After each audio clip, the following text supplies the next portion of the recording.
ఈ మన దేవాలయాల్ని దేవాదాయ శాఖ అత్యాచారం చేస్తుంది. ప్రతి సంవత్సరం 25 లక్షల రూపాయలు మక్కా మసీదుకి ఇస్తున్నారు దేవాదాయ శాఖ యొక్క ఆదాయంలో నుంచి. 14% టీటీడీ యొక్క ఆదాయం, దేవాలయాల యొక్క ఆదాయం కామన్ గుడ్ ఫండ్లోకి వెళితే అందులో నుంచి మసీదులు కట్టడానికి, చర్చిలు కట్టడానికి జీవోలు ఇస్తే నేను పబ్లిక్ ఇంట్రెస్ట్ లిటిగేషన్ వేసి నేను ఆపాను. దాని మీద ఆంధ్రప్రదేశ్ ప్రభుత్వం సుప్రీంకోర్టుకి వెళ్ళి ఈ స్టేని వెకేట్ చేయించి రివెంజ్గా ఏం చేసిందంటే ప్రకటన చేయించింది. ప్రతి గ్రామంలో ఒక చర్చి కడతాం, 2 లక్షల రూపాయలు ఇస్తాం. అప్లికేషన్లు పెట్టండి. ప్రభుత్వం, సెక్యులర్ ప్రభుత్వం ఇది చేస్తుంది అనమాట అండి. దీన్ని ఆపడానికి దేవాలయం లేనిదే హిందూ ధర్మం లేదు. ఇందాక చెప్పినట్టు చర్చి లేనిదే క్రైస్తవం లేనట్టు, క్రైస్తవం లేనట్టుగా దేవాలయాన్ని మనం రక్షించుకోవాలి. మాది అంగళూరు, 60 లక్షల రూపాయలు పెట్టి రామాలయాన్ని తిరిగి కట్టాం. దీని మీద ఈ ప్రభుత్వం ఎందుకు యజమాయిషీ చేసేయాలి? 50 లక్షల రూపాయలు పెట్టి శివాలయాన్ని ఉద్ధరించాం. ఆడు రాబందు వచ్చాడు, దేవాదాయ శాఖ అనేటువంటి రాబందు గారు వచ్చి దీని మీద అజమాయిషి అంటాడనమాట అండి. దమ్మిడి ఇవ్వకుండా కూడా అనమాట. మనం చెప్పాల్సింది ఏంటంటే దేవాలయాల్ని యజమానిని 1930లో బ్రిటిష్ వాళ్ళు తీసుకున్నారు. ఇది వీళ్ళకి సంక్రమించింది. కాబట్టి మీరు ఈ అపచారం చేయలేదు, చేయవద్దుగా వదిలిపెట్టండి. ముందు డిక్లరేషన్ అండి. మేము ఏ విధంగా రైల్వే బడ్జెట్ ఉందో అదేటువంటి టెంపుల్స్కి అన్నిటికీ కలిపి ఒక బడ్జెట్ పెట్టమని ఒక ఉద్యమం నడుపుతున్నాను. మంత్రులను కలిశానమాట అండి. మీకు ఒక కరపత్రం కూడా చేస్తాను. ఒక డిక్లరేషన్ కూడా ఉండాలి ఈ సభ అంతా కూడాను. హిందూ దేవాలయాల్ని ప్రభుత్వం వదిలిపెట్టేసేయాలి, ఫస్ట్ డిక్లరేషన్. సెకండ్, బడ్జెట్ వేరే బడ్జెట్ పెట్టాలి. 3, ప్రజాభిప్రాయాన్ని సేకరించి ఎవరికి అప్పచేద్దామో నిర్ణయించుకోండి అని చెప్పాలి. పిఆర్ మోహన్ గారు ఈ విషయంపై ప్రతిస్పందిస్తారు. భక్తి దూరవాణి మాధ్యమం ద్వారా ఒక చక్కటి కార్యక్రమం నిర్వహిస్తున్నటువంటి నరేంద్ర చౌదరి గారికి, రచనా వ్యవస్థ వారికి, వారి యొక్క సిబ్బందికి నా హృదయపూర్వక ధన్యవాదాలు. ఎందుకంటే భక్తి భావాన్ని సామాన్య ప్రజానీకంలో చొప్పించడానికి చేసేటువంటి ఈ యొక్క ఏకైక ప్రయత్నానికి నేను వారికి హృదయపూర్వక ధన్యవాదాలు తెలుపుకుంటున్నాను.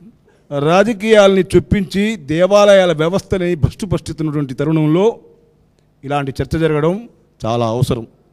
ఇవాళ ప్రతి పిల్లవాడిని స్పైడర్ మ్యాన్ అంటే ఏంటంటే టక్ అని చెప్తాడు. శ్రీరామచంద్రుడు ఎవరా అంటే చెప్పడం లేదు. ఒక అమెరికన్ నిర్మించినటువంటి అవతార గురించి చెప్పండి చెప్తాడు, కానీ దశావతారాల గురించి చెప్పడం లేదు. ఇలాంటి నేపథ్యంలో మీలాంటి పెద్దవాళ్ళందరూ వచ్చి భక్తిభావాన్ని గురించి, దేవాలయాల గురించి చెప్పేటప్పుడు దేవాలయాల్లో ఉన్నటువంటి రుగ్మతల గురించి కూడా మనం చర్చించుకోవాలి. ఎందుకంటే మీరు చెప్పేటువంటి సందేశం ఎక్కడికి వెళ్తా ఉంది. ఎంతమంది మనం గుడికి వెళితే ఆ ఆచార నియమాలను బట్టి వస్త్రధారణ చేస్తున్నాము. గురువారి టెంపుల్కి వెళ్తే ఎలాంటి వస్త్రధారణ చేస్తారు, దక్షిణాదిలో టెంపుల్స్కి వెళ్తే ఎలాంటి వస్త్రధారణ చేస్తారు. బర్ముడాలు వేసుకొని, జీన్స్ ప్యాంట్లు వేసుకొని, రకరకాల విచిత్ర వేషధారణలతో గుళ్ళకు వెళ్తుంటే ఎందుకు దేవాలయ వ్యవస్థ వారిని ఆక్షేపణలు చెప్పడం లేదు? ఎందరో మహానుభావులు అందరికీ వందనాలు. దేవాలయంలోకి అడుగుపెట్టగానే త్రికరణ శుద్ధితో ఆ తల్లి యొక్క దివ్యామృత తత్వాన్ని చూసి మనసు పులకించిపోయి, తనువు మరిచిపోయి, ఆర్తితో అమ్మా అని పిలిస్తే కన్నా వచ్చావా నాయనా అని పలికేటువంటి అమృత తుల్యమైనటువంటి సంస్కృతి సంప్రదాయం కలిగినటువంటి దేవాలయాలు మనకి. ఈ దేవాలయాలకు అడుగుపెట్టినప్పుడు గుడిలోకి వెళ్ళటానికి కాలం అతీతమైతే ఆ గుడి తలుపులు మూసి ఉంటే ముక్తిద్వారము తలుపు తీయగద చామండా జగజ్జీవని అంటూ ఆసువుగా పద్యాలు చదివితే ఆ తలుపులంతట తలుపులు తెరుచుకున్నటువంటి అపురూప సిద్ధి క్షేత్రాలు మనవి. ఇంతటి మహోన్నతమైనటువంటి సంస్కృతి సంప్రదాయంతో వెలుగొందేటువంటి దేవాలయాల్లో అన్నీ అవినీతి కార్యక్రమాలే జరుగుతున్నాయని చెప్పేసి మన హిందూ మతాన్ని మనమే గొడ్డలితో పొడుచుకుంటున్నటువంటి అవివేకతత్వాన్ని అణగార్చి, కలిసి ఉంటే కలదు సుఖం, హిందూ మతోద్ధరణ కోసం, ధర్మాన్ని పరిరక్షించడం కోసం ధర్మో రక్షతి రక్షిత అంటూ ముందడుగు వేద్దాం.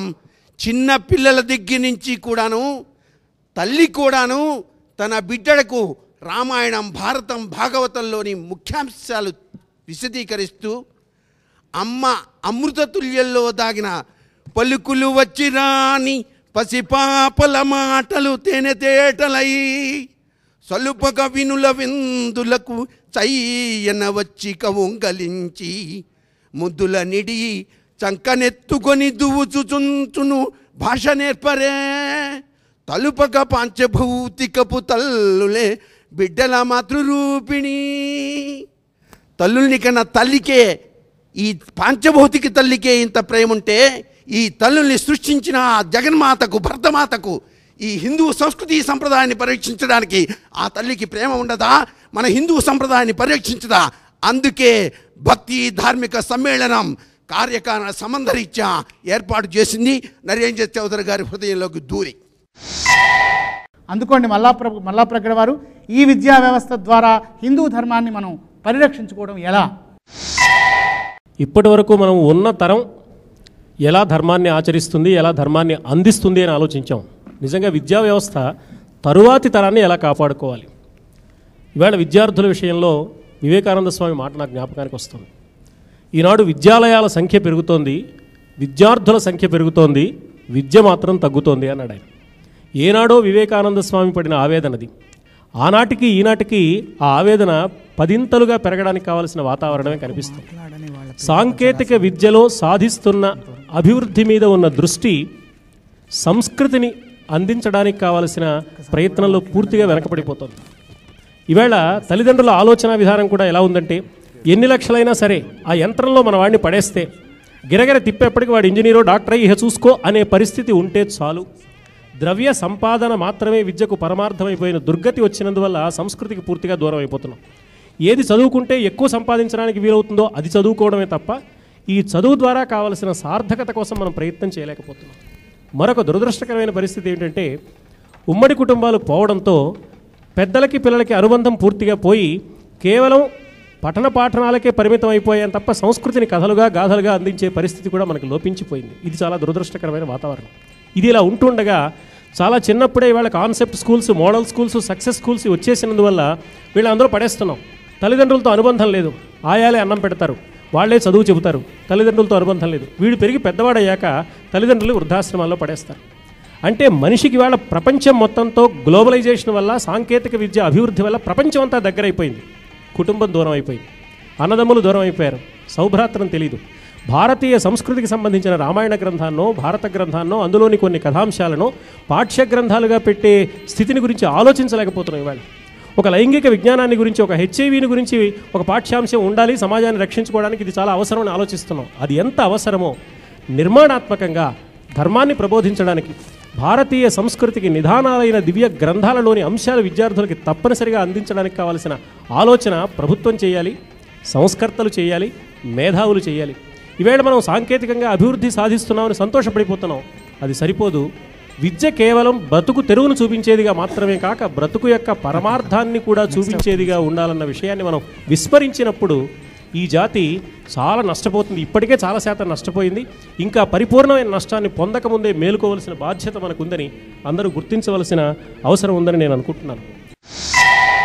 సర్వ విధానంద గారు, ఈ టీవీ కవరేజ్ లేనటువంటి సమావేశాలు కూడా పెట్టి వివాదాస్పద విషయాలు మనం పక్కన పెడితే సాగుతూనే ఉంటాయి. అవి కూడాను చర్చించి ఒక కొలుక్కి తీసుకురావాలి. మేధావులంతా పండితులంతా కూర్చొని ఒక సంస్థ పెట్టాలి. అనంతలక్ష్మి గారు, కోగిల్ గారు చెప్పింది నేను ఏకీభవిస్తున్నాను. సంస్థ రావాలి, ప్రజలు స్పందిస్తారు. ఎవరిని అడగాలి తెలియదు. ఒక వెబ్సైట్ కానీ లేకపోతే ఒక ఈమెయిల్ కానీ ఒక సంస్థ కొంతమంది కూర్చొని అది చేసేసి దాన్ని ఎక్స్పాండ్ చేస్తూ ఉండాలి. అది అత్యంత ఆవశ్యకము. వివాదాస్పద విషయాలు కూడాను చర్చించి కొలిక్కి తీసుకురావాలి. ప్రామాణికమైనటువంటి పద్ధతిలో దాన్ని కొలిక్కి తీసుకురావాలి. పండితులు, మేధావులు కూర్చోవాలి. ఆ స్వాముల యొక్క ఆశీర్వాదం తీసుకొని దీనికి ఎంతవరకు పరిమితి ఉంటుంది, ఈ పరిమితి దాటి వెళ్ళకూడదు అన్న విషయం కూడా మనం చర్చించి సమాజానికి ఇవ్వగలగాలి. తర్వాత అవకాశం అంటే మళ్ళీ మాట్లాడతాను. ఓం తత్సత్. డాక్టర్ మైలవరపు శ్రీనివాసరావు గారు, ఈ భక్తి ధార్మిక సమ్మేళనాన్ని మొత్తం ఉన్నటువంటి ప్రసార మాధ్యమాలన్నిటిలోనూ చేయగలిగిన అధికారము, హక్కు భక్తి టీవీకి మాత్రమే ఉందని చెప్తున్నాను. కారణం, మొత్తం 24 గంటల ప్రసారాల్లో హిందూ ఇతరమైన కార్యక్రమం ఒక్కటి ఉండదు. అంతటి హిందూ ధర్మ రక్షణ చేస్తున్న ఒకే ఒక ఛానల్ ఇది. ఎన్ని ఒత్తిడిలో ఉన్నా ఆర్థికమైనటువంటి రాబడిని కూడా కాదని చేస్తున్నారు అంటే ఆయన పేరు నర ఇంద్రుడు, అంటే నరశ్రేష్ఠుడు.